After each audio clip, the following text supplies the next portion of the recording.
Friol. Aí che iba a dicir eu, Home, claro, ti Friol, se pero tiras non un pa veciño casa ainda enche o peito máis. É que mirad, os que conocemos a Víctor, mirad esta persoa, como lle dá o balón, que con que forza, con 99 anos, e ademais os que os coñecemos, de verdade, estamos moi orgullosos porque Víctor é un home cheo de vitalidade, sempre se di iso, pero é que Víctor non lle segue o ritmo, Sempre está de carallada para que nos entendamos, sempre quere festa, e por riba é un amante do acordeón, é un músico estupendo, maravilloso, que forma sempre as mellores festas.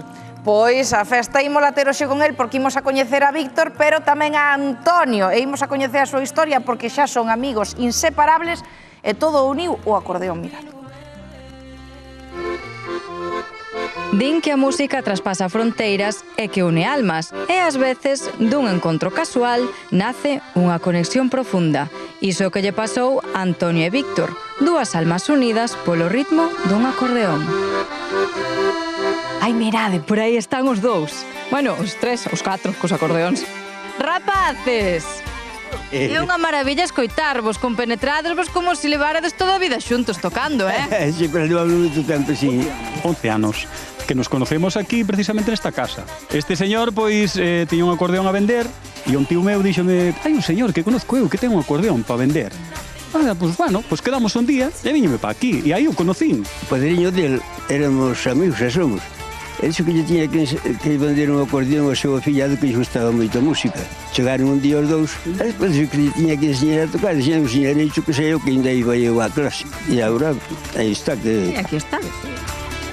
Antonio de Víctor, aprendeches música, pero tamén da vida, porque antes de seguir, Víctor, cantos anos tes? 99 feitos. E vou andando 5 kilómetros todos os días para Friol e vou outros 5 para vir, 10 kilómetros cada día.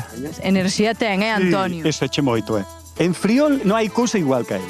Estar ao seu lado, digo eu moitas veces, aprendes un montón sin que che enseñe nada a él, simplemente observalo. Está claro que vos levades ben, Antonio? Cantas festas ou por onde fochedes vos tocar xa xuntos? Bueno, a foliada de San Froilán, que non faltamos, a da Fonsagrada, que é tremenda, e as foliadas todas que haxe por aí, todas as que poidemos. Ele, ademais, é popular de hai moitos anos, é moi reconocido nas foliadas. Esperabaste ti daquel día hai 11 anos cando viñeches por un acordeón que non sabías tocar, sacar semellante amizade? Pois non o imaginaba, pero os méritos sigo repetindo que son todos del, porque é unha persona entrañable, é unha persona que se fai querer, e eu son medio toxo e con todo eso conquistou o meu corazón. Que che parece, Antonio, a ti? Para mí, mellor non pode ser. Como algunas familias, cada vez máis. Gracias á música. Sí.